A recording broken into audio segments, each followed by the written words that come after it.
पाकिस्तान में यूएक्स के बंदे एग्जिस्ट ही नहीं करते मेजॉरिटी में। तो कहते हैं कि हम यूएक्स यूआई डिज़ाइनर हैं। मैं एक सिंपल सा क्वेश्चन करता हूँ कि यूएक्स और यूआई में फ़र्क क्या है, तो वो यूएक्स की जो डेफिनेशन बताते हैं वो इंटरनेशनली तो कहीं एक्सेप्टेबल नहीं। यूएक्स टीम आप किस तरह बिल्ड करते हैं, उसमें क्या क्या चैलेंजेस आते हैं? तो जहाँ लोग इन्वॉल्व हो जाए ना तो वहाँ साइकोलॉजी इन्वॉल्व हो जाती है।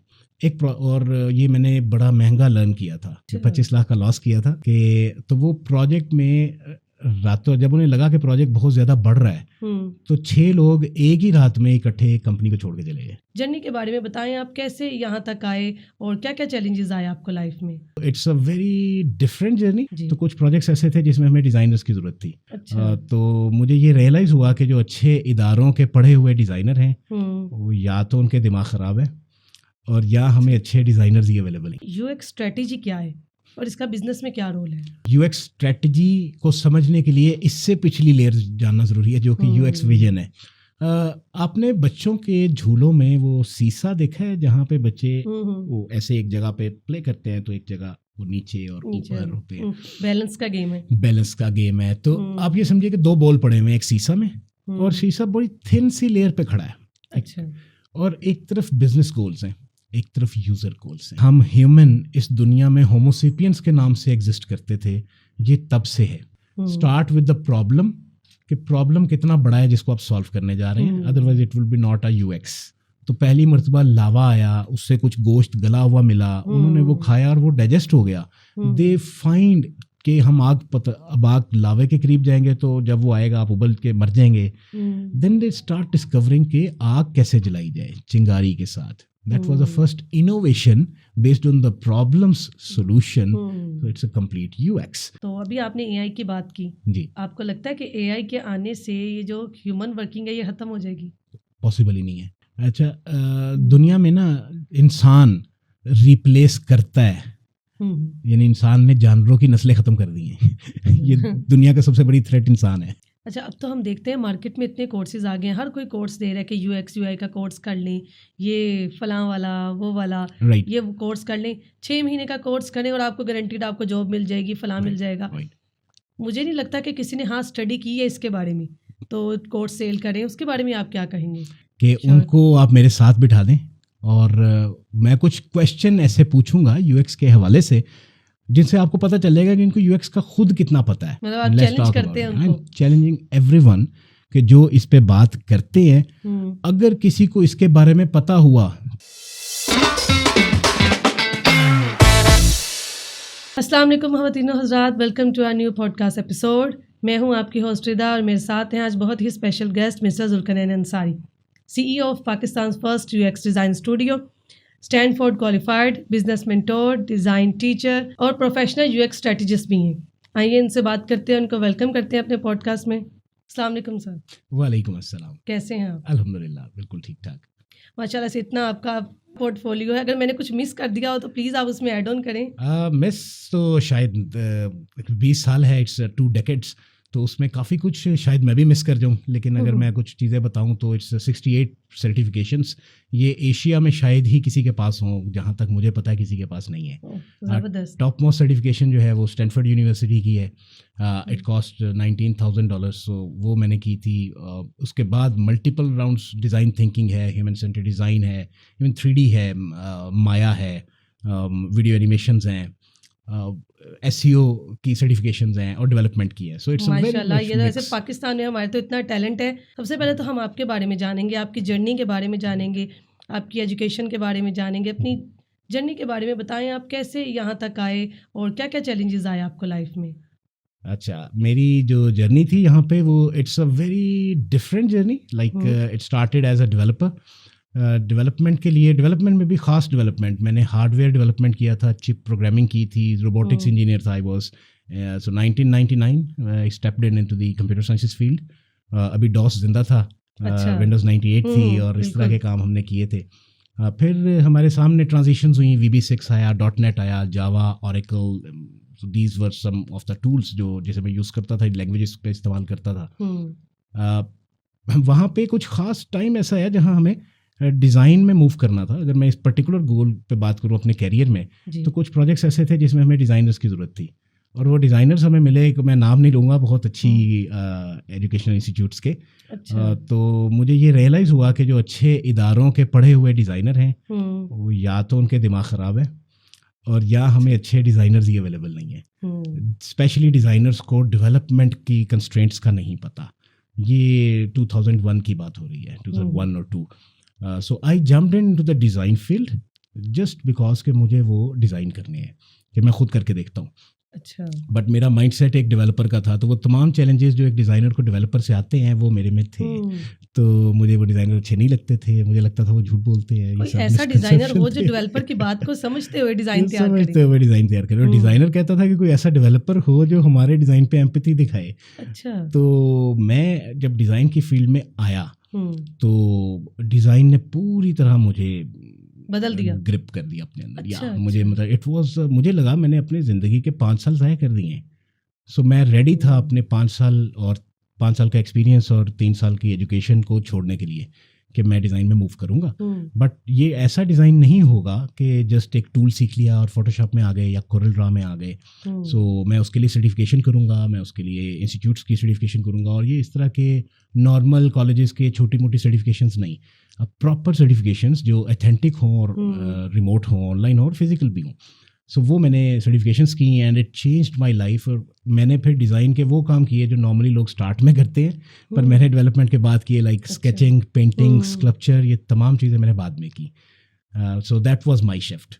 चैलेंजेस इस दौरान ये आए थे कि जब मैं डिज़ाइनर्स में बैठता था तो उन्हें लगता था कि डेवलपर के साथ बात कर रहे हैं, और जब मैं डेवलपर्स के साथ बैठता था उन्हें लगता था हम किसी डिज़ाइनर के साथ बैठ रहे हैं। तो मुझे सिंक करने में टाइम लगा। Then I did psychology classes, क्योंकि it's work with the people. तो लीडरशिप के लिए भी बड़ा ज़रूरी है कि आपको ह्यूमन साइकोलॉजी पता हो। सो साइकोलॉजी के ऊपर काम किया। And then I did my masters. मेरा masters by the way Urdu में है, MA उर्दू किया हुआ है मैंने। अच्छा। तो मैंने कंप्यूटर की फील्ड्स में काम करके हार्डवेयर से डिज़ाइन में, and then it's a emotional journey. और अभी मैं MA फिलोसफी के अंदर इस वक्त भी करंटली काम करने का सोच रहा हूँ कि मैं उस पर काम। So this is a mixed personality you can say in the career shift. अच्छा, बहुत अच्छा, ज़बरदस्त। ये जो बाकी सारी सब चीज़ें आपने बताई हैं, इसमें आपको क्या लगा कि आप अप डाउन कर रहे हैं, आप चीज़ों को शिफ्ट कर रहे हैं बार बार, उस माइंड ने कैसे एक्सेप्ट किया कि मैं कभी यहाँ स्विच कर रहा हूँ, कभी यहाँ स्विच कर रहा हूँ? Okay, so the switching is the two things. Number one, your mind is the laziest organ in your complete human body. क्योंकि वो जब आप चेंज के बारे में सोचते हैं तो वो रिएक्ट करना शुरू कर देता है। ऐसे है। और पहला चेंज के ऊपर जो रिएक्शन है वो आपके दिमाग का आता है। बाकी लोग तो बाद में आपको कहते हैं कि क्या करना है चेंज को। सो 2 किस्म के लोग पाए जाते हैं। एक वो जिन्हें चेंज इंतहाई बुरा लगता है, they were under the influence of mind. So high IQ, less in EQ, emotional quotient में लेस। अच्छा। और एक माइंडसेट वो होता है वो हाईएस्ट इन EQ होता है। सो वो IQ में चाहे लेस हो या ज़्यादा हो, मैं ये समझता हूँ कि IQ मुझे DNA में मिल गया, मेरे फादर, मेरे दादा, जेनेरिक एंड नाना की तरफ से। मेमोरी पावर बहुत ज़्यादा, हज़ारों नहीं, आप मुझसे वर्बल कुछ पूछ सकती हैं, मैं डेट्स के साथ आपको कुछ चीज़ें बता सकता हूँ। तो विजुअल मेमोरी मुझे गॉड गिफ्टेड थी। तो ये तो IQ था। उस IQ से डिसीजन कैसे लेना है ये भी मौजूद था। तो इमोशनल क्वोशेंट ये होता है कि आप अपने दिमाग को अपने ड्रीम के कंट्रोल में रखें, and you can able to even decide कि दिमाग का काम क्या है। दिमाग के 3 काम है, to store the information, to retrieve the information, and to analyse the information. इसके अलावा दिमाग का कोई काम नहीं है। दिमाग is not the decision making organ. अच्छा, लेकिन दिमाग I am very much clear. तो अगर आप दिमाग के कंट्रोल में आ गए तो आपको दिमाग कुछ नहीं करने देगा। आपको इस तरह के 99% लोग मिल जाएंगे, 90% प्लस लोग मिल जाएंगे जो कुछ नहीं कर रहे, दिमाग अच्छा है उनका, लेकिन वो दिमाग के इन्फ्लुएंस में है। और इमोशनल क्वोशेंट ये है कि आप अपने दिमाग को ऑर्डर करें। मुझे तो मेरी लाइफ में, मैंने अगर 6 बजे उठना है तो मैं अपने दिमाग को ऑर्डर करके सोता हूँ। सो मैं 5:30 पे उठ जाता हूँ। मैंने 2 घंटे की नींद लेनी है और मुझे फ्रेश होना है, मेरा दिमाग मुझे फ्रेश करता है। तो मैं नामुमकिन भी अगर चीज़ बज़ाहिर लग रही हो वो अचीव कर जाता हूँ, तो that is a emotional quotient. I think इसको मैंने बड़ी जल्दी डिस्कवर कर लिया था। तो उसको मैंने प्रैक्टिस कर करके काफ़ी इम्प्रोवाइज़ किया। सो फील्ड कोई भी है, मैं आपको रिसेंट मिसाल दे देता हूँ। मुझसे जब कोई पूछे कि आपका टोटल एक्सपीरियंस कितना है, 20 ईयर्स ऑफ एक्सपीरियंस, तो मैं कहता हूँ 20 साल का तजुर्बा नहीं है, मेरा 1-1 साल के 20 तजुर्बे हैं। तो अच्छा। रीसेंट तजर्बा मैंने VR के ऊपर UI design, immersive experience, voice commands पे, टच पे कैसे बनाना है, I just learned it, learned a new tool, Bezi tool, executed into the interface and immersive design 8 months ago. अच्छा। और उसको करके मैंने उसके ऊपर एक लेक्चर तैयार किया और बीकन हाउस यूनिवर्सिटी में मैं 6 माह का एक कोर्स पढ़ा भी आया हूँ। अच्छा, So that's जैसे what कि I कोई did. भी काम आपने करना है, Yeah. आपने कहा मुझे इसकी किसी की ज़रूरत है, तो वो ज़रूरत आपने समझी नहीं, उसको खुद ही सीखा और खुद ही किया। मुझे आपका समझ आ रही है। मुझे अर्ली टाइम में थोड़े से सेटबैक्स आए कि मैं सीखने के लिए जब गया तो मुझे रियलाइज़ हुआ कि मार्केट में ये भी 2 किस्म के लोग हैं। अच्छा। एक वो है कि जिन्हें आता ही नहीं है लेकिन उनकी वर्थ बहुत है, उनका नाम बना हुआ है, वो सिर्फ आपका टाइम वेस्ट करेंगे। और दूसरे वो लोग हैं जिन्हें आता है लेकिन वो आपको बताते नहीं है, वो आपको रास्ता ही गलत बता रहे हैं, डायरेक्शन लेस। तो दोनों का आपको, अब तीसरा बंदा ढूंढना जिसको आता भी है और वो आपको रास्ता भी ठीक बताए, ये बहुत ही मुश्किल है। तो मैंने 2 काम किए। नंबर 1 कि मैं उनको पढ़ता हूँ, उनसे स्टडी करता हूँ जिन्हें पता भी है, जो इसके पायनियर्स हैं, जिसने UX की टर्म लाइक इन्वेंट की थी, उसका नाम डॉन नॉर्मन है। तो मैं डॉन नॉर्मन से पढ़ता हूँ, मैं क्यों किसी और से पढ़ूँ। उसकी वेबसाइट है नॉर्मन नील्सन ग्रुप, मैं उसको हिफ्स कर लिया, घोल पिया है सारा और उसको एग्जीक्यूट किया, उन प्रैक्टिसेस को याद हो गया। उसके बाद तीसरा काम मेरा ये था कि अब इन प्रैक्टिसेस को मैंने खुद से लर्न करके, अब जो मुझे नहीं मिला था वो मैंने giving back to the society. यानी अब मैंने एज अ मेंटोर बताना है। मैं अपने इंट्रो में एक बात आपको बताना शायद भूल गया, मैं आपको बता देता हूँ। एज अ मेंटोर मैं पिछले 2 साल से ADP लिस्ट, जो कि पाकिस्तान, दुनिया की सबसे बड़ी मेंटोरशिप की वेबसाइट है, उसमें पिछले 2 साल से मैं I am one of the top 100 impactful mentors of the world. दुनिया में मैं 3रे नंबर पे हूँ, माशाल्लाह। पाकिस्तान में पहले नंबर पे हूँ। अभी तक मैं 10,000 प्लस मिनट्स मेंटोरशिप दे चुका हूँ और आई गेस के कोई 400-500 मेंटोरशिप सेशंस कंप्लीट हो चुके हैं। तो वो मेंटोरशिप जिसमें मैं हर चीज़ जो मैंने सीखा है मैं वो बताना चाहता हूँ, मैं वो देना चाहता हूँ ताकि लोगों का टाइम बचे जो हमारा वेस्ट हुआ था। So yes, my mindset is this कि खुद करो, take on the opportunity, do it and do it urgently and don't need to be 100% accurate, learn with the iteration. This is ये IT का ये, अगर आप साथ साथ अपने आप को अपडेट नहीं करेंगे तो आप भी पुराने होते जाएंगे। जिस तरह ये iOS पुराना होता जा रहा है, अपडेट करना पड़ेगा खुद को साथ साथ। You're 100% right. हमने जो पढ़ा था, हमने फोर्ट्रॉन, कोबोल, पास्कल लैंग्वेजेस पढ़ी थी, जिसका नाम भी नहीं पता किसी को, राइट। लेकिन मैंने वही कहा, हर साल फिग्मा, जब फोटोशॉप नया वर्जन आता है हम उस दिन मूव कर जाते हैं, शिफ्ट हो जाते हैं। फिग्मा आया, हम फिग्मा में मूव कर गए, डिज़ाइन सिस्टम UI में करना है उसमें मूव कर गए, यूज़र रिसर्च प्रैक्टिसेस में मूव करना है कर गए, ऑटो लेआउट्स आए, ऑटो। अभी फिग्मा में 3 मंथ्स पहले हम लोग मूव करके गए हैं लोकल वेरिएबल्स में। It's a very recent thing. इसी तरह मैंने आपको बताया एप्पल ने जो एप्पल विजन लॉन्च किया है, इसको भी 1 माह हुआ, 2 माह हुए हैं। मैंने इसको 6 माह पहले इन्होंने अपनी लाइब्रेरी लाइव कर दी थी। अच्छा। और मैंने इसे 6 माह पहले कर दिया हुआ है। Like I still remember HTML5 जब आया था, तो HTML5 आने से 1 साल पहले W3C में रिकमेंडेशन होती थी, तो मेरी एक रिकमेंडेशन थी जिसमें 2 लाख लाइक्स थे और उस पर वो CSS3 का हिस्सा बनी थी। वो रिकमेंडेशन ये थी कि एक रेक्टेंगल जब हम लगाते हैं तो उस रेक्टेंगल को आप राउंडेड अगर आपने करना है तो उस ज़माने में या टेबल में आप उसको पार्स करते थे या डिव में करते थे। तो उसमें मैंने एक सजेशन पुट की थी कि फोटोशॉप में अगर आप राउंडेड 5 पिक्सल या 10 पिक्सल लगा सकते हैं तो HTML में क्यों नहीं। तो CSS में कोई प्रॉपर्टी होनी चाहिए। और वो इतने लाइक्स, 2 लाख से ज़्यादा लाइक्स आए थे, जिस पे उन्होंने उसको top recommendation of the year accept किया था W3C ने, W3 स्कूल्स ने। जी। और वो अगले वर्जन में आ गई थी। तो मैं इस बात को बताने का मकसद ये है कि कोई चीज़ अभी आ रही होती है तो हम उस पर मूव कर जाते हैं। And this is the actual practice जो यू शुड डू, कि आप अगले 10 साल के लिए यू मैटर्स। UX टीम आप किस तरह बिल्ड करते हैं, उसमें क्या क्या चैलेंजेस आते हैं?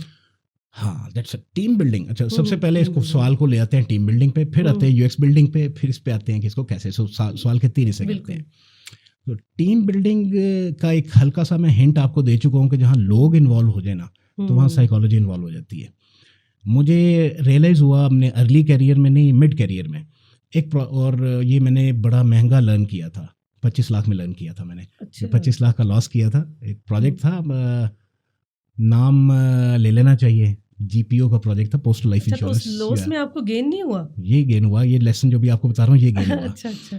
तो वो प्रोजेक्ट था, हम सब कॉन्ट्रैक्टर थे और उस वक्त मैं उसकी डेवलपमेंट कर रहा था, तो डेटाबेस ऑर्गेनाइज करना और सॉफ्टवेयर बिल्ड करना, और मैं I was actually project manager, तो सॉफ्टवेयर लेयर को डील करना, टेक्निकली भी डील करना और टीम को बिल्ड करना। तो उस प्रोजेक्ट में जो एक्सटर्नल लेयर से हो सकता है, यानी कि गवर्नमेंट ऑफ पाकिस्तान, उनके रूल्स हैं, आप उसके खिलाफ आवाज़ नहीं उठा सकते। उन्होंने रूल्स क्लियर आपके सामने रखे हुए हैं। तो वो रूल्स क्या थे कि आपने पहले पैसे जमा करवाने हैं, ठेका जिसे कहते हैं। अब वो जो मेन कॉन्ट्रैक्टर था उसने जमा करवाए हुए। अब आप काम सबमिट करके देंगे तो आपको रिलीज़ किए जाएंगे किस्तों में पेमेंट। अब जब हम उनको पेमेंट, जब उनको काम दे रहे हैं, तो उन्होंने उसको साइन नहीं करने के काम एक्सेप्ट कर लिया गया है। अब जो काम हमने दिया है वो उससे बढ़ता चला गया, यानी स्कोप ऑफ वर्क कोई तय ही नहीं था। अच्छा। तो मैंने पहली उस 25 लाख में लर्निंग ये ली कि एक्सटर्नल लेयर में जब भी काम करें, scope of work very much clear, और अपने एग्रीमेंट में, ये जो नेट से हम एग्रीमेंट डाउनलोड करते हैं ना, वो कुछ वर्थ नहीं रखते आपको। अच्छा। ये आपका एक्सपीरियंस होता है जो टर्म्स एंड कंडीशंस बनाता है। तो एक एक्सपीरियंस ये था कि स्कोप ऑफ वर्क क्लियर हो, और आप इस चीज़ पे क्लियर हो कि स्कोप ऑफ वर्क से जब बाहर जाएंगे तो चेंज कंट्रोल डॉक्यूमेंट कोई बनेगा, म्यूचुअली एग्रीड होगा, उस पर प्राइस में और टाइम में फ़र्क आएगा। अगर वो एक्सेप्ट करेंगे बोथ पार्टीज, तो आप स्कोप ऑफ वर्क का चेंज को एक्सेप्ट करेंगे। अच्छा। वरना आप उसे रिजेक्ट कर देंगे, आप वही स्कोप पे चलेंगे। तो that was the first learning for me.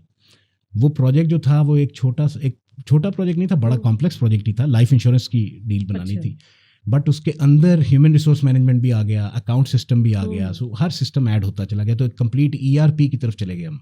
अच्छा। जबकि वो पैसे तय नहीं हुए थे, टाइम भी तय नहीं हुआ था। प्रोजेक्ट 6 माह का था, 2 साल में चला गया। अच्छा। तीसरा, मैंने जो रिसोर्स रखनी थी, इंटरनल लेयर, टीम बिल्डिंग, वो टीम बिल्ड की अपने हिसाब से, बड़े ऑथेंटिक, प्रोफेशनल, काम जानने वाले। मैं खुद टेक्निकल था तो मैं समझता इन्हें काम आता भी है, उनकी ट्रेनिंग भी हो रही है और वो काम कर भी रहे हैं। उनके साथ मैंने कॉन्ट्रैक्ट नहीं किया था कि, तो वो प्रोजेक्ट में रातों, जब उन्हें लगा कि प्रोजेक्ट बहुत ज़्यादा बढ़ रहा है, तो 6 लोग एक ही रात में इकट्ठे कंपनी को छोड़ के चले गए। That was a second learning for me कि जो ब्रांड का रिस्क ले रहा है ये उसकी। सो टीम बिल्डिंग में आपने इसका भी ख्याल रखना है कि वो वारन बुफे कहता है कि जब भी किसी को हायर करें तो 3 चीज़ों का ख्याल रखें। पहला कि उसकी स्किल सेट क्या है। अच्छा। दूसरा, वो हार्डवर्क है कि नहीं, और तीसरा, उसमें इंटीग्रिटी है कि नहीं। और अगर इंटीग्रिटी नहीं है तो पहले दोनों को छोड़ दो। अब ये इंटीग्रिटी क्या चीज़ है कि उसको किसी एक्सटर्नल पर्सन की ज़रूरत नहीं है, वो खुद से काम करना जानता हो और वो अपने rules and principles, set of principles वाला पर्सन हो। तो ये लर्न करके फिर मैंने अपनी टीम में शामिल किए। तो प्रोसेस हमने बनाए एक्सटर्नल लेयर के, इंटरनल लेयर के। तो टीम बिल्डिंग का तो आंसर ये था। UX वाला आंसर ज़रा थोड़ा सा क्विक है। पाकिस्तान में UX के बंदे एग्जिस्ट ही नहीं करते मेजॉरिटी में। जो एग्जिस्ट करते हैं वो 100 में से 1% नहीं कह सकता मैं आपसे कहूँगा कि शायद 10,000 में 1 हो, तो ये 0.001% बनते हैं। तो क्वेश्चन, वो मेरे पास कैसे आएंगे? तो बहुत ही मुश्किल चीज़ है। तो अच्छा, जो कहते हैं कि हम UX UI डिज़ाइनर हैं, मैं एक सिंपल सा क्वेश्चन करता हूँ कि UX और UI में फ़र्क क्या है? तो वो UX की जो डेफिनेशन बताते हैं वो इंटरनेशनली तो कोई एक्सेप्टेबल नहीं है, ना थ्योरेटिकली ना प्रैक्टिकली। अगर आप मुझे ये बताएंगे कि जी पाकिस्तान में ऐसे ही चलता है, तो ये आपकी गलत डेफिनेशन है। अच्छा। गलत डेफिनेशन तो नहीं चलनी चाहिए ना। तो हम किस तरह से उसको लेके चलेंगे? तो UX डिज़ाइनर्स की जब आपके पास इतनी शदीद किल्लत है, तो उसके हमने मॉडल्स ये बनाए हुए हैं कि हम ट्रेनिंग करते हैं, मिड और सीनियर लेयर जो हमारे पास आती है उनको UX में शिफ्ट करवाते हैं। और जो हमारे पास जूनियर, उनका हमारा फेलोशिप प्रोग्राम है। मैं पढ़ाता भी हूँ बीकन हाउस यूनिवर्सिटी में, लम्स में कुछ मेरे सेशंस हैं, लेकिन बीकन हाउस यूनिवर्सिटी में तो बाकायदा मेरे पूरे कोर्सेज हैं। अच्छा। कॉमसेट में और UMT में कोर्सेज हैं। कितने टाइम की, क्या ड्यूरेशन? 6 मंथ्स का जो पूरा बीकन हाउस में मेरा ख्याल 4 मंथ का सेमेस्टर था। 4 मंथ में मैं पढ़ा के आया था। और UX के ऊपर ही है? UX के ऊपर है प्योरली। ठीक है। तो अभी जो मेरा रिसेंट मैंने कोर्स पढ़ाया है बीकन हाउस में, वो था immersive design experience for the extended reality, virtual reality के ऊपर। उसका यूज़र रिसर्च कैसे की जाती है, UX कैसे बनता है, फिर उसके रिसर्च की बेस पे इंटरफेस कैसे बनता है, और उसकी इमर्सिव इंटरेक्शन कैसे बनती है VR के अंदर। ये 3 लेयर्स थी उसमें जो मैंने करवाई थी। अभी मैं फिर दोबारा वहाँ पे एक अगला सेमेस्टर के लिए भी जा रहा हूँ। तो वो तो फुल कोर्सेज हैं। इसके अलावा जिन जगहों में मैं जाता हूँ तो ट्रेन करता हूँ लोगों को, स्पेशली स्टार्टअप्स को। तो एक बिजनेस लेयर भी मेरी मौजूद है, तो शायद आप उसके क्वेश्चन करेंगे तो उसका भी आपको रिस्पॉन्स करूँगा। तो राइट नाउ वहाँ से जो मुझे लोग मिलते हैं उनको अपने साथ ऐड करता हूँ, इन्वॉल्व करता हूँ, ट्रेन करता हूँ, एंड उनमें से जो फेलोशिप कंप्लीट करते हैं उनको इंटर्नशिप पे, जो इंटर्नशिप कंप्लीट करते हैं सक्सेसफुली कि इनका, फिर हम उसको इवेलुएट करते हैं, उसको फिर हम अपने पास रख लेते हैं। और मेरे पास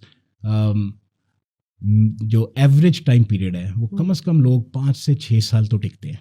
और ये मेरा ख्याल है कि आई गेस के एक सक्सेसफुल सिनेरियो है, क्योंकि पाकिस्तान में इतने ज़्यादा लोग टिकते नहीं है किसी ऑर्गेनाइजेशन में। सो दिस इज अच्छा, ये यूआई और यूएक्स ये दोनों एक दूसरे के बगैर नहीं चल सकते? हाँ, चल सकते हैं, लेकिन पाकिस्तान में शायद मुश्किल हो। इसकी मिसाल मैं ऐसे देता हूँ कि लेट्स से एक डॉक्टर है जिसके पास पेशेंट आया अपना इलाज करवाने, और डॉक्टर उसे कहता है कि आपने ये टेस्ट करवाना है लेबॉर्ट्री से, तो डॉक्टर लेबॉर्ट्री नहीं है। जो यूएक्स है वो लेबॉर्ट्री के टेस्ट्स हैं, अच्छा, यूज़र टेस्टिंग और यूजेबिलिटी टेस्टिंग, और जो डॉक्टर है बट ये लाजिम मलजूम है। अच्छा, ऐसी जगह पे जहाँ डॉक्टर भी हैं और लैब भी है उसे हॉस्पिटल कहते हैं, तो वो हॉस्पिटल। तो डिज़ाइन स्टूडियो और यूएक्स स्टूडियो, उसमें यूएक्स यूआई दोनों होते हैं। और एक इंडिविजुअल भी यूएक्स यूआई अगर करेगा तो आइडियल केस तो यही है कि जो यूज़र रिसर्च करता है, यूएक्स की प्रैक्टिसेस करता है, यूआई भी वही करे। लेकिन बाहर की दुनिया में इसको बाकायदा स्पेशलाइजेशन ट्रीट किया जाता है। तो यूएक्स जो कर रहा है लाजमी नहीं कि वो यूआई करे, और यूआई जो कर रहा है लाजमी नहीं कि वो यूएक्स भी करे। हर एक अपना अपना काम, बट आइडियली ये दोनों एक ही को करने चाहिए। तो एक और सवाल बहुत इंपॉर्टेंट मैं आपसे करने जा रही हूँ कि यूएक्स स्ट्रेटेजी क्या है और इसका बिजनेस में क्या रोल है? ओके, सो आपके सवाल के 2 हिस्से हो गए फिर, यूएक्स स्ट्रेटेजी और बिजनेस में रोल। अगर आपने मेरी पोजीशन देखी हो तो यूएक्स स्ट्रेटेजिस्ट के तौर पे मैं अपने आप को प्रमोट करता हूँ।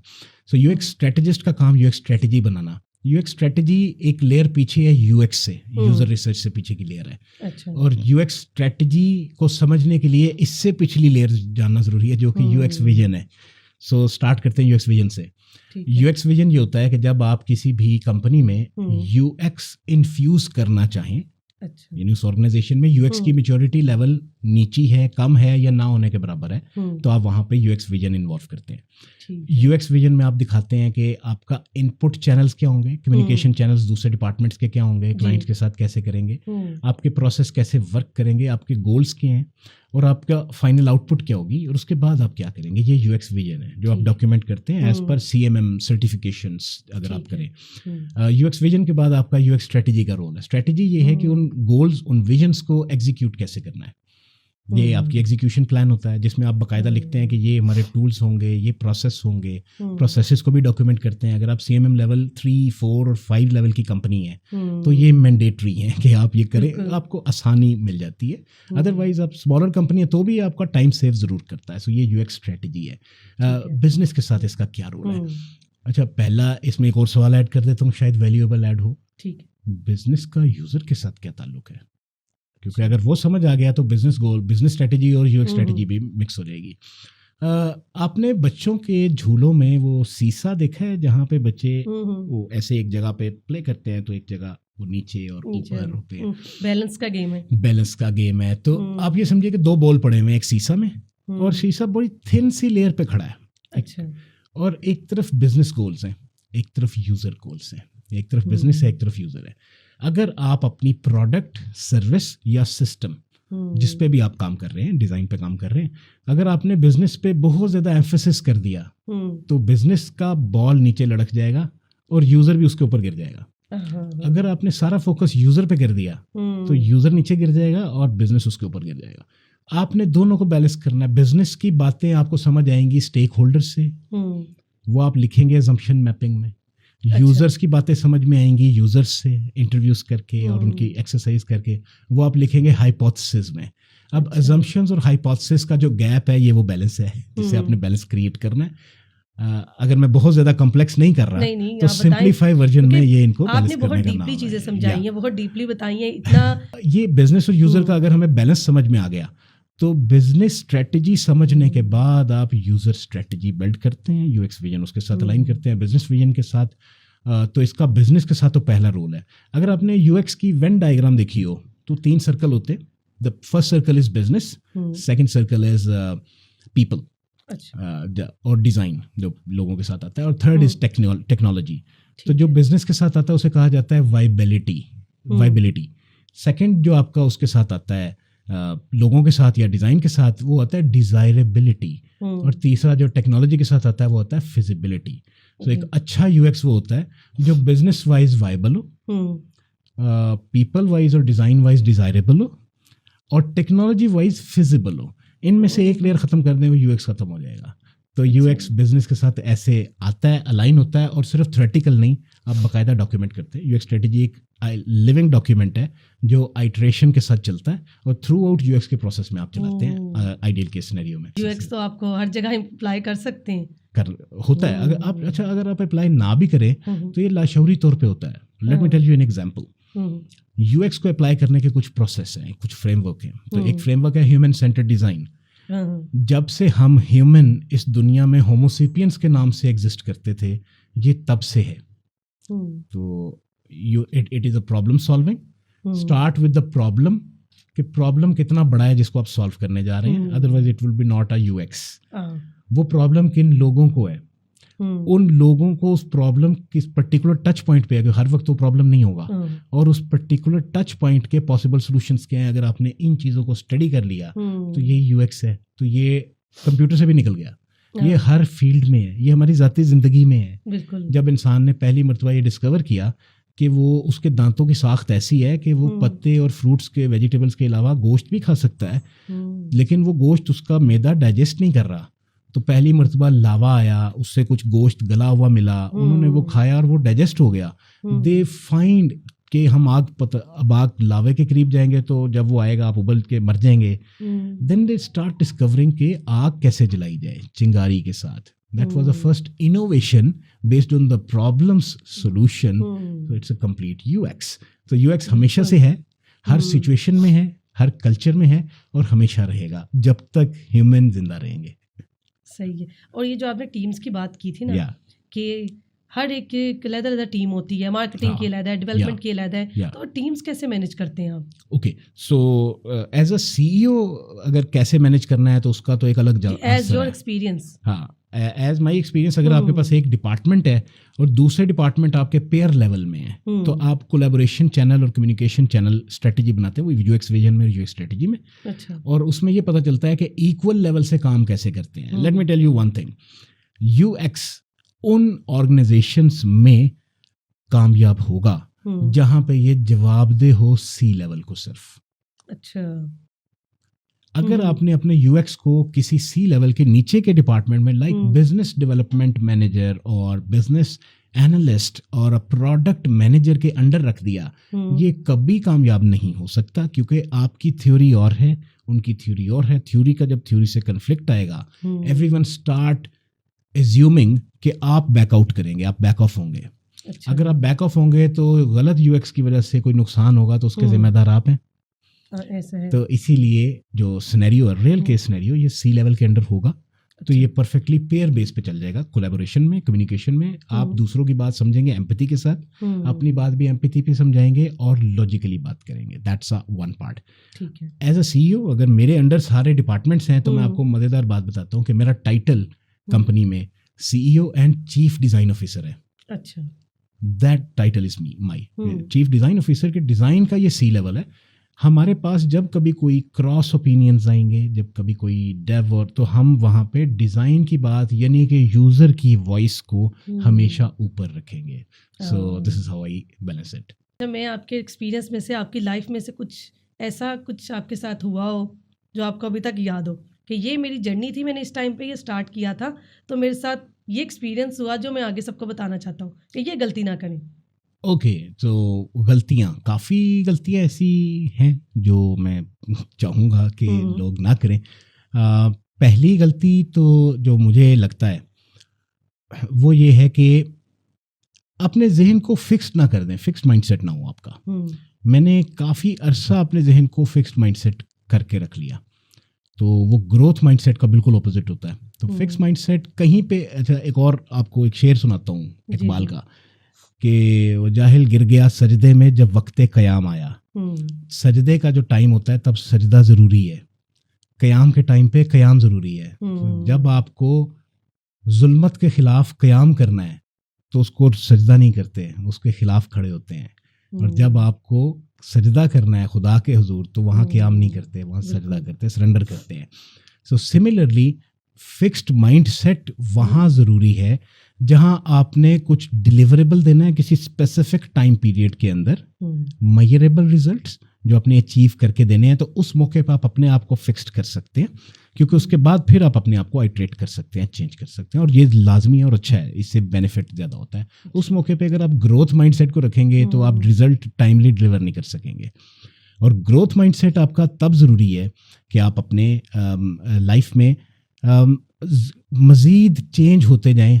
नहीं तो मैं आज भी डॉस में काम कर रहा होता, या सोचता कि यार मैं जो काम कर रहा था वो तो अब मार्केट में एग्जिस्ट नहीं करता, तो अब मैं क्या करूं।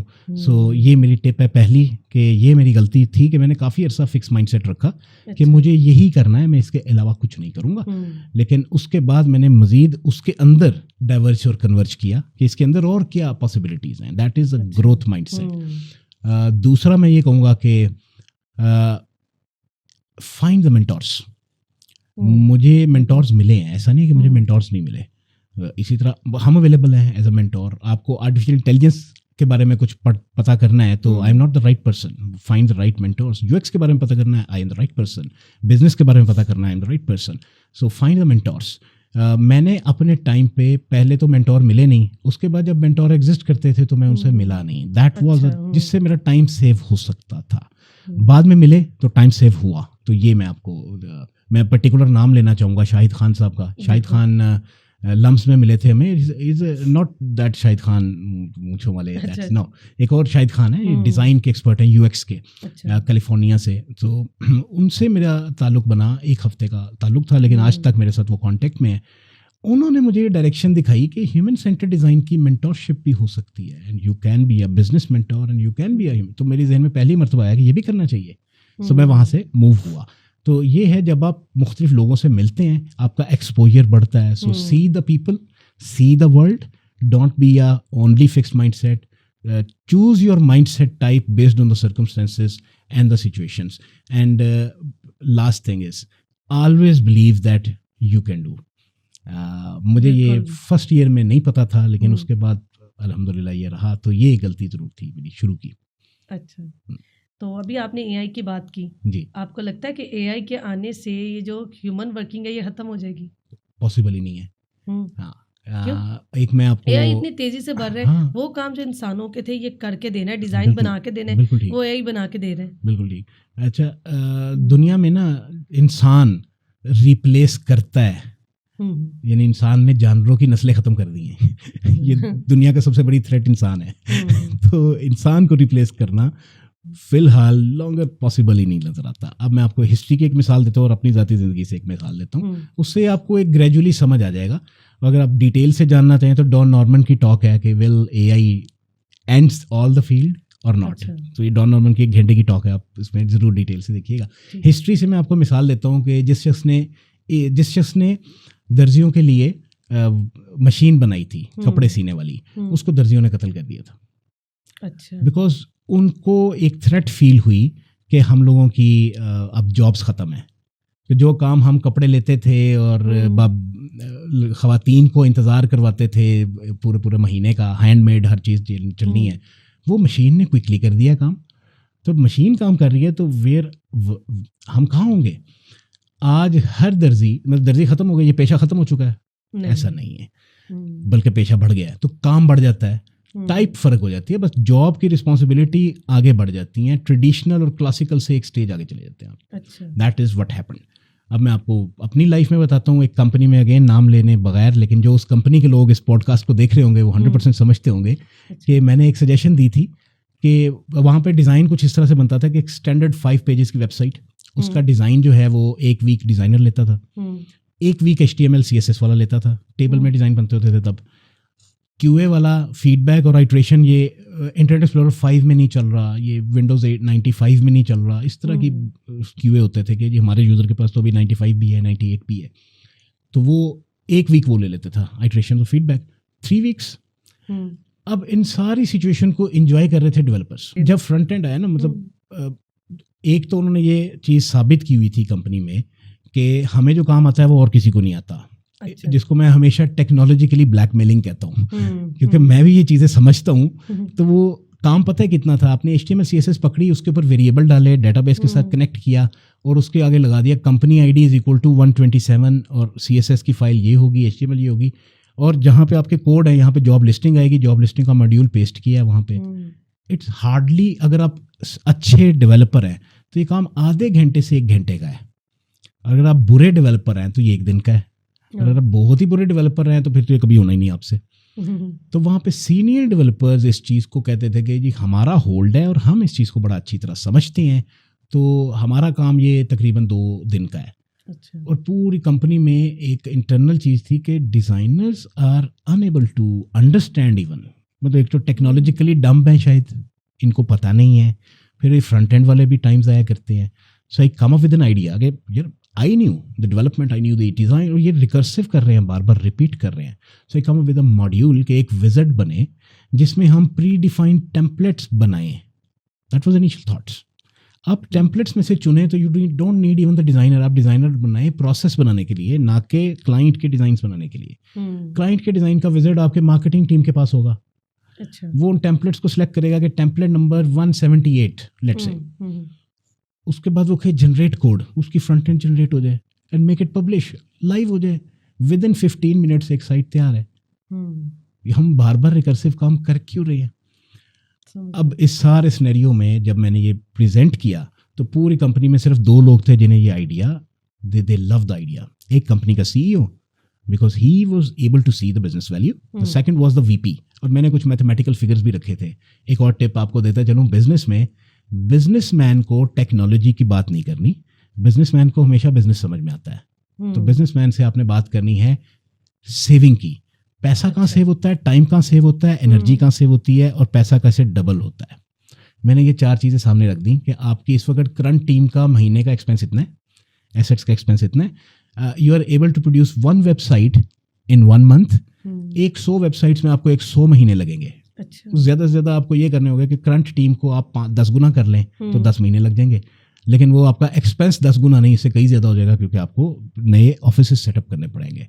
इसके मुकाबले में तो मैंने एक फिगर दिया था 4 करोड़ रुपया डाउन टू 5,000 रुपये, ये 5,000 में हो जाएगा अगर आपने इस पर 6 मंथ्स काम कर लिया। करके दिखाओ कि इतनी बड़ी बात अगर मैं कर रहा हूँ तो या तो ये शख्स झूठ बोल रहा है या ये अपने नंबर टांग रहा है, इस तरह की बातें जो मिक्स्ड ओपिनियन था। But other than CEO and VP everyone was against me, और थ्रेट यही थी जो AI का आपने सवाल किया जी। डिज़ाइनर्स को लगा कि हमारी डिज़ाइंस की जॉब खत्म हो जाएगी अगर ये प्रोसेस बन गया, डेवलपर्स को लगा कि उनकी जॉब खत्म हो जाएगी, HTML वालों को लगा कि उनकी जॉब्स खत्म हो जाएगी, but it was not a threat. अब हुआ ये कि मीटिंग में ये तय हुआ कि ये काम हम नहीं कर रहे। तो उन्होंने करनी थी ना, हुआ ये तो उन्होंने थी तो नहीं की ना, फिर हम इंटरेस्टेड नहीं है, हमें नहीं करना। अब 2 चीज़ें आ गई कि मैं किस खेत की मूली हूँ, मैं डेवलपर भी हूँ, मैं डिज़ाइनर भी हूँ। So I took an additional job over me, क्योंकि मैंने जॉब्स जितनी भी की हैं, I was very much clear from my day 1 job. पहली जॉब से मैं क्लियर था कि मुझे अपना बिजनेस करना है। मैं जिस कंपनी के लिए जो काम कर रहा हूँ ये मेरे लिए है, मैं अपने बिजनेस में लाऊंगा तो कैसा होगा, तो अब मैं उसको अपने लिए कर रहा हूँ। तो मैं डे में ये सारा जॉब करता था जो मुझे काम मिलता था। मुझसे बदला लेने के लिए मैनेजर्स ने मेरा काम डबल कर दिया, तो 5 बजे की बजाय मैं 7 बजे आता था। बट इसके अलावा मैं रात को ये चीज़ बिल्ड करता था। So I build it in next 6 months. मैंने ये बिल्ड कर दिया। तो 6 मंथ्स के बाद मैंने एक मीटिंग में जाके शो किया कि इट्स डन। उसके लिए क्या रिसर्च की, उस वक्त यमल होता था, याहू यूज़र इंटरफेसेस होते थे। मैंने हर किस्म की बूटस्ट्रैप का अर्जी सिस्टम होता है, 960 ग्रिड सिस्टम, जेसन होता था, जावास्क्रिप्ट होती थी, जेक्यूरी नई आई थी, एक एक चीज़ घोल के पी। दुनिया में पॉसिबल टेम्पलेट्स हैं कितने विजुअली, किसी में मेन्यू टॉप पे आएगा, किसी में लेफ्ट में आएगा, किसी में कॉलम की types 3 columns 4 columns, fluid design, और हर किस्म की मैंने एक स्टडी करके रखा। फिर वो सारे डिज़ाइंस बनाए।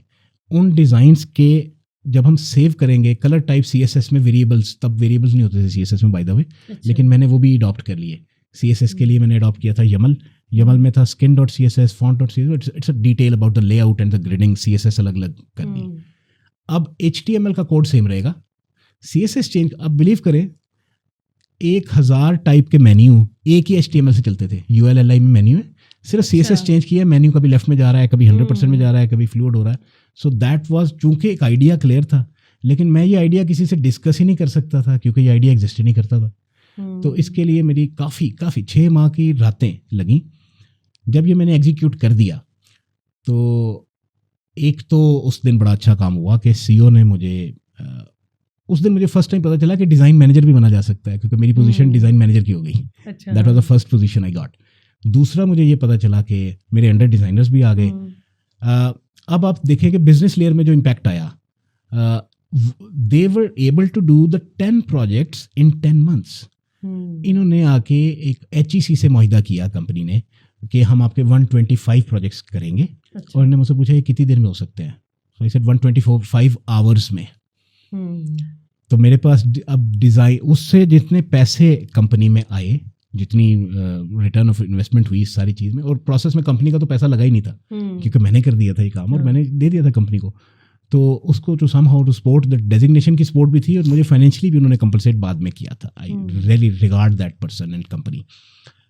और डेवलपर्स एंड डिज़ाइनर्स अगले 4 माह में 10 लोगों की टीम 200 लोगों में बढ़ गई थी। तो ये मैंने आपको ज़ाती एग्जांपल दी। प्रोसेस जब आप एग्जीक्यूट करते हैं तो उस प्रोसेस की एग्जीक्यूशन से चूंकि टाइम और लेबर कॉस्ट कम होती है, बिजनेस ज़्यादा जनरेट हो जाता है, तो आपको मज़ीद लेबर चाहिए। अब लेबर टेक्निकल होगी।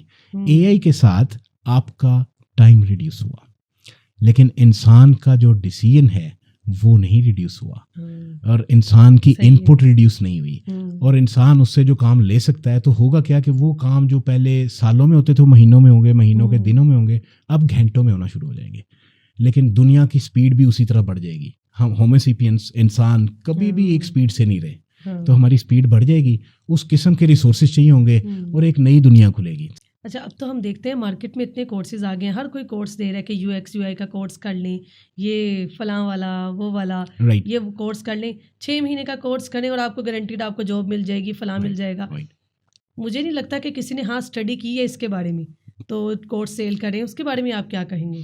जी बिल्कुल, मैं तो इसके बारे में बल्कि एक स्टेज आगे जाऊंगा आपसे, अगर if you allow me to say, कि उनको आप मेरे साथ बिठा दें और मैं कुछ क्वेश्चन ऐसे पूछूंगा UX के हवाले से जिनसे आपको पता चलेगा कि इनको UX का खुद कितना पता है।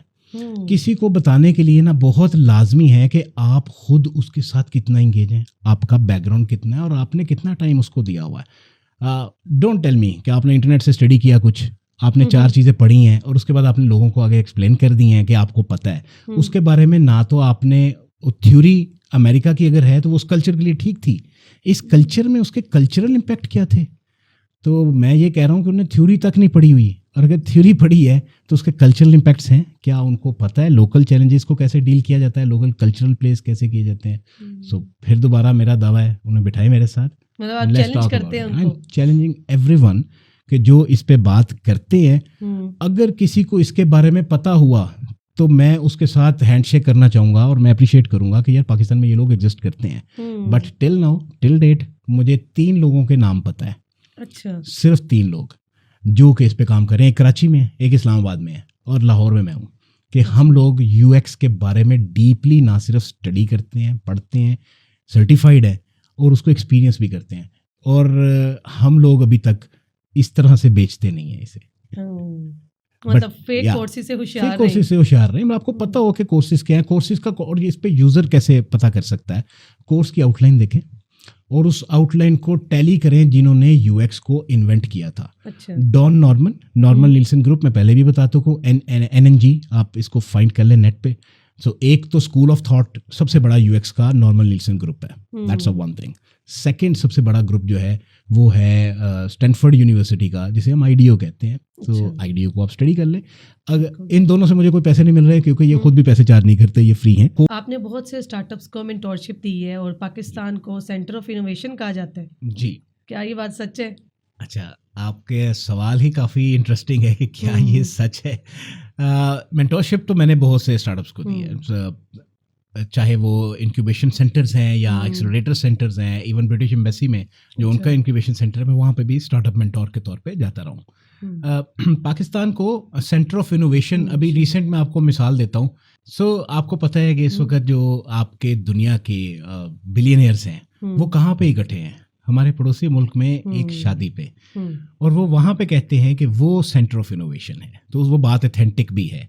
अगर यहाँ पे कोई ये कहता है कि पाकिस्तान सेंटर ऑफ इनोवेशन है, तो कहने वाला कितना ऑथेंटिक है, उसने इनोवेशन की दुनिया में क्या काम किया हुआ।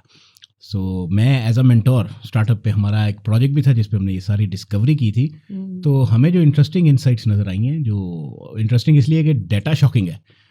लेकिन वो डाटा शायद कुछ लोगों के लिए इंटरेस्टिंग ना हो जो यहाँ मेंटोर बने बैठे हैं। सो स्टार्टअप्स में पाकिस्तान कहीं सेंटर ऑफ इनोवेशन नहीं है। स्टार्टअप चूँकि दुनिया के पास एक अपॉर्चुनिटी चाहिए जहाँ इन्वेस्टर्स ने इन्वेस्ट करना है, तो पाकिस्तान का नंबर आ गया। कुछ लोग आइडियाज़ देते हैं, कुछ इम्प्लीमेंटर्स हैं। जो आइडिएशन वाले लोग हैं वो इम्प्लीमेंटर नहीं है, जो इम्प्लीमेंटर्स हैं उनके पास आइडिया नहीं है। आइडिया है तो उसका ग्रोथ उन्हें नहीं पता, सीड फंडिंग में क्या करेंगे। पाकिस्तान में 89% स्टार्टअप सीड फंडिंग में फेल हो जाते हैं। अच्छा, पहली बात, टोटल कितने स्टार्टअप्स आते हैं हर साल, उसमें से कितने परसेंट हैं जिनको इवन स्टार्टअप वो फंड रेज कर पाते हैं, कितने हैं जो second round of fund raise कर पाते हैं। नहीं कर पाए तो उसकी एक ही वजह है कि जो उन्होंने कमिटमेंट की थी वो कमिटमेंट पूरी नहीं हुई। तो Pakistan is not a centre of innovation, sorry, that's just a place जहाँ पे लोग आ रहे हैं, वो चल रहा है। ये भी जिस तरह इंटरनेट का बबल बर्स्ट हुआ था, ऐसे ही कभी बबल बर्स्ट हो जाएगा। और आपने फ्रीलांस से ही अपनी जर्नी को स्टार्ट किया था, तो पाकिस्तान में भी फ्रीलांसिंग पे पाकिस्तान का चौथा नंबर है पूरी दुनिया में, राइट। तो इस बारे में आप कुछ कहेंगे? हाँ, फ्रीलांस की जो हमारी जर्नी यही है कि मैंने अपने बिजनेस को स्टार्ट फ्रीलांस से ही किया था। मेरा बिलीफ भी यही था और बाकी लोगों के लिए भी यही है कि फ्रीलांस की तरफ आए, क्योंकि फ्रीलांस में जितना आप लर्न कर सकते हैं, लिमिटलेस आपकी चॉइस है और आप बहुत बेस्ट लर्न कर सकते हैं उसमें और ग्रो कर सकते हैं इस फील्ड में। हाउएवर दैट स्टेटमेंट कि पाकिस्तान चौथे नंबर पे है, let's talk about the figures. पहले नंबर पे अगेन हमारा पड़ोसी मुल्क है। द इंडस्ट्री, मैं आपको आज से 3 साल पुराना डेटा देता हूँ। 3 साल पहले it was a $400 billion industry, और पाकिस्तान का अगर जिक्र करते हैं तो इट्स अ $4 बिलियन इंडस्ट्री। कितना फ़र्क आ गया, बहुत। So not only fourth number, पहले और दूसरा मैटर करता है, उसके बाद कोई मैटर नहीं करता। मैं इसके लिए टर्म, सॉरी टू से, मतलब मुझे कहने दें कि अंधों में हम काने राजे हैं, तो हमसे नीचे इससे भी गए गुजरे मुल्क है। तो हम सिर्फ छोटी सी एक इंडस्ट्री हैं, और उसकी रीज़न भी आपको मैं बता देता हूँ। बहुत सी रीजंस होंगी, लेकिन जो अपवर्क ने टॉप रीज़न बताई है वो ये बताया कि 86% पाकिस्तानी जब उन्हें प्रोजेक्ट्स मिलते हैं तो वो उन प्रोजेक्ट्स को प्रॉपरली कर नहीं पाते। कस्टमर की फीडबैक ये है कि उनका काम क्वालिटी का नहीं होता, या वो अपने काम को कम्युनिकेट नहीं कर पाते, या टाइम नहीं दे पा रहे, या प्रोजेक्ट मैनेजमेंट नहीं कर पाते। तो ये एथिकल वैल्यूज़ में, प्रोफेशनलिज्म वैल्यूज़ में हम डाउन है। तो ये मेरा पाकिस्तानी फ्रीलांसर्स के लिए है कि अगर आप वाकई चौथे नंबर में फर्दर ग्रो करना चाहते हैं और $100 बिलियन तक तो आ जाओ ना, तो उसके लिए 4 क्वालिटीज अपनी पूरी कर लो, एथिकल और प्रोफेशनलिज्म में, तो आप आ जाएंगे। जो आपने 86% बताई है, पाकिस्तान का क्या हाल है, अगर वो चीज़ हम अपनी ठीक कर लें तो शायद हम इससे भी आगे चले जाएं। इसके लिए आपको किसी गवर्नमेंट की ज़रूरत नहीं, इसके लिए आपको किसी इदारे की ज़रूरत नहीं, ये आप ज़ाती तौर पे कर सकते हैं। हाँ, सोशल चेंज के लिए हम सबको एज अ ग्रुप ज़रूर वर्क करना चाहिए अपने लेवल में।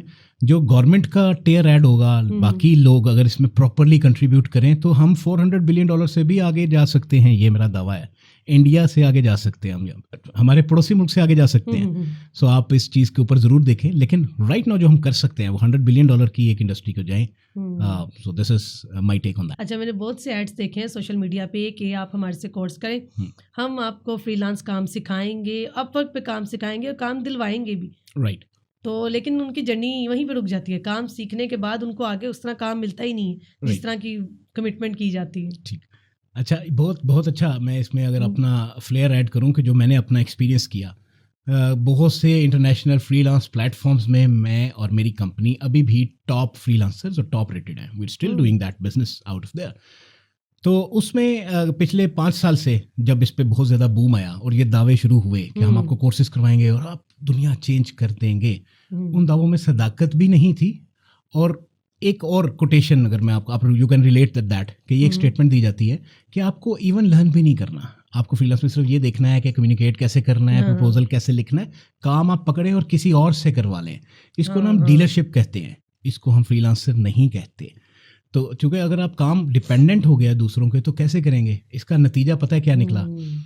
बहुत से सो कॉल्ड पॉपुलर लोग आए और उन्होंने आके यूनिवर्सिटीज़ में इंगेज किया, गवर्नमेंट्स को इंगेज किया पाकिस्तान की, पंजाब प्रोफेशनल लेवल में, और जाके ये स्टूडेंट्स को दावा करना शुरू कर दिया कि let's make a profile. Fiverr, Guru, बहुत से फ्रीलांस प्लेटफॉर्म पे गए। जो टॉप रेटेड प्लेटफॉर्म है, मैं आपको बता दूं, अपवर्क का स्टेटस अपवर्क में पाकिस्तानियों को अब नई प्रोफाइल बनाने में बहुत दिक्कत है, वो आपकी प्रोफाइल अप्रूव ही नहीं करते, बन जाती है तो आपकी प्रोफाइल आगे ही नहीं आ पाती, और उसकी वजह ये लोग हैं। इसलिए कि मैं आपको अगेन स्टेटस दे देता हूँ, 86,000 न्यू फ्रीलांसर्स अपवर्क में रजिस्टर हुए पाकिस्तान के जब ये इनिशिएटिव शुरू हुआ विद इन 2 months। अच्छा। और उसमें से 83,000 लोगों ने प्रोजेक्ट्स पकड़े, और वो 83,000 में से 80,000 प्रोजेक्ट कंप्लीट ना हो सके, जिसका नुकसान हम लोगों को भुगतना पड़ा कि हम भी पाकिस्तानी हैं जो काम कर रहे थे और प्रोफेशनलिज्म में थे। तो they only took a breed of a non professional, जिनको कहा आपको कुछ करने की ज़रूरत नहीं, हम आपको बताएंगे, और उन्होंने आके ये किया कि हम लोगों के लिए भी सिर्फ दुश्वारियाँ पैदा की। तो वाकई अब अगर किसी जॉब में आपने अप्लाई करना हो तो कंडीशन साथ में लिखी होती है कि ये ममालिक से ही हों, उसमें पाकिस्तान का नाम नहीं देखा जाता। पाकिस्तान की परसेंटेज उसमें बहुत कम है कि जो ओपन जिन्होंने जॉब अपॉर्चुनिटीज़ रखी हैं उसमें पाकिस्तान अप्लाई कर सकता है। सही जॉब में तो जो उनकी क्वालिफिकेशन के और उनकी स्किल्स के हिसाब से जॉब होती है वो नहीं मिलती उनको। अच्छा, पहली चीज़ तो ये समझिएगा कि जो टॉप प्लेयर्स हैं ना फ्रीलांस में भी, उनको ये प्रॉब्लम नहीं है, क्योंकि जब कोई अच्छी कंपनियां या अच्छे प्रोजेक्ट्स हैं ना, वो मैटर ही नहीं करते कंट्री वाइज। लेकिन जब आपको इतना बड़ा फिगर, एक महीने में 83,000 लोग प्रोजेक्ट कंप्लीट नहीं कर सके, तो वो भी क्यूरियस हो जाते हैं कि यार इस कंट्री के लोग जो है वो प्रोफेशनल लोगों तक भी वो प्रोजेक्ट्स ही नहीं पहुंच पाते, क्योंकि वो क्यूरियस हुए हुए हैं कि हमें इनको काम नहीं देना। तो लेकिन जो स्मॉल टियर था, बिगनर्स थे, फ्रेशर्स थे, और इंटरमीडिएट, बेसिक, मिड लेवल के जो लोग थे, उनके लिए भी दिक्कतें आ गई। इसकी वजह ये थी कि आपके पास कंट्री वाइज फिल्टर हमेशा होता है, और क्लाइंट को अगर आपसे एक प्रॉब्लम आ गई है फ्रीलांसिंग में, तो वो फिल्टर अडॉप्ट करके आपको आउट कर देता है। सो नाउ फॉर मी, अगर क्लाइंट्स का मैंने देखा है, तो हमारी पड़ोसी कंट्रियां जितने भी टॉप के वो प्लेयर्स हैं, दे आर चेक्ड, उन्हें वो चेक करते हैं कि हमें इनका बंदा चाहिए। अच्छा। हमारे 2 ममालिक हैं पाकिस्तान को अगर मैप में देखें तो, एक हमारे राइट में है और एक हमारे लेफ्ट में है। दोनों ममालिक फ्रीलांस में हमसे आगे हैं। मैं अब आपको फाइनेंसेस में नहीं बात करता, नंबर ऑफ प्रोजेक्ट्स की कन्वर्जन्स की बात कर रहा हूँ। इवन उनमें से एक वार जोन है, एक मुल्क हमारे ऊपर है, वो भी हमसे ज्यादा है, एक मुल्क वो तो सबसे ज्यादा इस वक्त। तो यहाँ पे मेरा पॉइंट समझिएगा कि जब हम ट्रेडिशनल कल्चर की बात करते थे इंटेलेक्चुअल में, तो 70s में ये सिचुएशन नहीं थी। हम इन तीनों से ज्यादा थे इंटेलेक्चुअली भी, और मैं अभी भी बिलीव करता हूँ कि अब भी हैं। सिर्फ डायरेक्शन लेस होना और बेसलेस बातें करना हमें नुकसान पहुंचा रहा है। बिल्कुल। अच्छा, आप कौन से टूल्स ऐसे बताएं हमें के कुछ टूल्स आप हमें ऐसे बताएं कि अगर हम इसमें एक्सपर्ट हो जाएं तो हमें मुश्किल नहीं होगी आगे as a freelancer, as a UX designer. Okay, freelancer तो मैं आपको सजेस्ट करूंगा कि जो भी आपकी फील्ड है, टूल आपका वहाँ से होगा, लेकिन प्लानिंग और माइंड मैप के लिए मेरी सजेशन, मैं जो यूज़ करता हूँ, मीरो इस्तेमाल करता हूँ, मैं फिग जैम इस्तेमाल करता हूँ। एक मीरो के अंदर फर्दर टूल्स हैं, माइंड मैपिंग के टूल्स हैं, टेम्पलेट्स हैं। फिग जैम में आपके पास आर्टिफिशियल इंटेलिजेंस बेस्ड टेम्पलेट्स हैं जो आप यूटिलाइज कर लेते हैं। सो ये तो वो है प्लानिंग और कम्युनिकेशन और कोलैबोरेशन के लिए। बाकी आप अगर डिज़ाइनर हैं तो आपके टूल्स और होंगे। मैं फिग्मा इस्तेमाल करता हूँ, हमने परचेज और लाइसेंस लिया हुआ है। जो डेवलपर्स हैं उनके अपने टूल्स होंगे, लारेवल होगा, .NET होगा। यूएक्स का जो आपने पूछा, अगर यूएक्स की मैं बात करूं तो यूज़र रिसर्च की वेबसाइट्स अवेलेबल हैं। There is a list out of there, UX collectives है जहाँ से आपको रिसोर्सेज मिल जाएंगे। फिर आपके पास डिज़ाइन ऑप्स हैं जिसमें डिज़ाइन सिस्टम्स हैं जो आपको मिल जाएंगे। बने हुई चीज़ों को यूटिलाइज करें, लर्न करना सीखें और अपनी बिल्ड कर लें। टेस्टिंग के लिए हॉटजार है, बहुत अच्छा सॉफ्टवेयर, इसमें मल्टी लेयर्स की टेस्टिंग आप कर सकते हैं। आई ट्रैकर है जिससे आप आई ट्रैक कर सकते हैं, अभी एप्पल विजन की या ओकुलस के लिए। सो जिस किस्म का भी आप एक्सपीरियंस कर रहे हैं, सिर्फ ये याद रखिएगा कि उसकी टेस्टिंग का टूल क्लियर हो और प्लानिंग का टूल क्लियर हो। हमारे पाकिस्तान का प्रॉब्लम नॉर्मली ये होता है कि हमारे पास जो प्रोफेशनल्स हैं आईटी के, वो उस टूल का तो इस्तेमाल करते हैं जिसमें एग्जीक्यूशन करनी है, उसकी प्लानिंग का टूल और उसकी टेस्टिंग के टूल्स की तरफ नहीं जाते, जो कि बहुत इंपॉर्टेंट है आपको आपकी फील्ड में ग्रो करने के लिए। बिल्कुल ऐसे ही है। और क्या एडवाइस कुछ देना चाहेंगे आज हमारे यंगस्टर्स को, और जो सीखना चाह रहे हैं और इस फील्ड में आना चाह रहे हैं, उनके लिए क्या सजेशन है, क्या एडवाइस है? यूएक्स के जो लोग हैं जो इस फील्ड की तरफ आना चाह रहे हैं और वो यंगस्टर हैं, तो मेरा उनको राय यही है कि पहली चीज़ आपको माइंडसेट बदलना है। That's the first thing. Mindset, UX is about the mindset, not about the tools. और वो माइंडसेट है बिगिनर माइंडसेट। बिगनर माइंडसेट का मतलब ये हुआ कि रिगार्डलेस आपको 10 साल का तजर्बा है, 20 साल का, आपका अपना एक्सपीरियंस, आपकी स्टडी, आपकी एजुकेशन, वो तमाम आपके रास्ते की रुकावटें हैं, क्योंकि आप बाइस हो जाएंगे कि जो मेरा सोल्यूशन है वही आखिरी सोल्यूशन है. सो बिगनर माइंडसेट में to observe the things as they are, not what you believe they are. तो this is the first step. दूसरा मेरी सजेशन ये है कि पढ़ें इंटरनेशनल स्टडीज़, ताकि आपको सही पता चले कि सही यूएक्स क्या होता है, और उसकी एनोलॉजी क्रिएट करें. That's a third advice. Analogy के हमारी मुल्क में, हमारे कल्चर में ये एनोलॉजी कैसे क्रिएट होगी, ये किस तरह से चलेगा. चौथा, आपने जो भी पढ़ा है उससे एक्सपेरिमेंट करें, रियल टाइम प्रोजेक्ट में करें, अपना प्रोजेक्ट इनिशिएट कर लें. जब तक आपने प्रैक्टिस नहीं ना किया, वो थ्योरी आहिस्ता आहिस्ता आपके हाथ से स्लिप हो जाएगी. कभी आप समंदर के किनारे गई हैं, समंदर के किनारे में अगर आप रेत को अपनी मुट्ठी में पकड़े ना, तो रिगार्डलेस आपने कितनी मजबूती से पकड़ा हुआ है, वो आपकी उंगली के किनारों से रेत फिसल जाएगी, गिर जाएगी. नॉलेज भी इसी तरह ही है. आपने जितना भी होल्ड किया है वो निकल जाएगा आपके जहन से. सो उसका एक ही तरीका है, प्रैक्टिकली उसको करें ताकि आप उसको याद रख सकें. तो मेरी तरफ से ये 4 एडवाइस है. लीडरशिप की आखिरी एडवाइस है कि पैदा करें क्वालिटी. लीडरशिप का कोटेशन मैं आपके लिए एक छोड़ता जाता हूँ कि लीडर वो होता है जो सही मौके पे सही लीडरशिप एक्सेप्ट करता है और सही मौके पे सही लीडरशिप प्रोवाइड करता है. हमारे यहाँ जब लीडरशिप एक्सेप्ट करने का मौका आता है तो लोग लीडरशिप प्रोवाइड करने की तरफ आ जाते हैं, और जब लीडरशिप प्रोवाइड करने का मौका आता है तो फिर कहते हैं हम आपकी लीडरशिप एक्सेप्ट करेंगे. सो इस माइंडसेट से निकलें. ये क्वालिटीज़ हैं एक यूएक्स की, जिसके बाद आप अपनी जर्नी शुरू करते हैं और अडेप्ट कर सकते हैं. लास्ट क्वेश्चन है आपसे, जॉब या business? Depending upon your mindset. अगर आपका माइंडसेट फिक्स्ड है, अगर आपका माइंडसेट है रिस्क ज़्यादा ना लेना और डिसीजन लेना अच्छे, and you are feeling you are very much good in your eye, आप अपने साथ अच्छे हैं, अपने स्किल में अच्छे हैं, और कुछ लोगों के साथ अच्छे हैं लेकिन ज़्यादातर लोगों के साथ अच्छे नहीं हैं, job is the best option for you. But if you are from the growth mindset, and if you are good in the people, and if you are good in the leadership, and if you have these qualities, और अगर नहीं भी हैं, you are after these qualities, then business. So to me it was always a business mindset. Yeah. Thank you so much अपना valuable time देने के लिए. बहुत अच्छा लगा आपके साथ बात करके. तो थैंक यू सो मच. हमारी वीडियो को लाइक करें, शेयर करें और चैनल को सब्सक्राइब करें. अल्लाह हाफिज़.